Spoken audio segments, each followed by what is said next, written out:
ăn cho diễn viên đâu, cái tập mà nấu ăn á. Ủa chó hàng xóm như mày dạng dữ ta.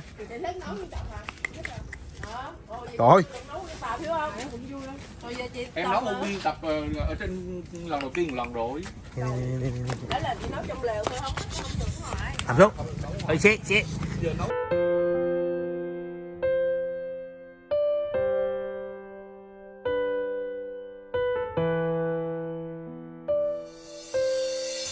Bao nhiêu yêu thương nơi đây giờ về nơi đâu,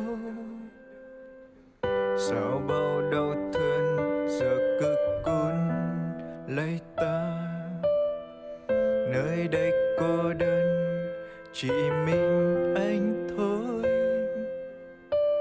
em đang nơi đâu giờ chỉ toàn gió với mây.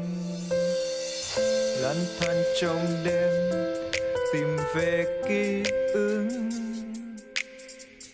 con tim mong manh giờ đã héo khô.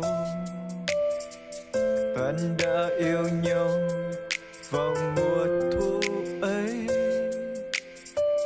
nhưng sao giờ đây chỉ còn anh với lá khô.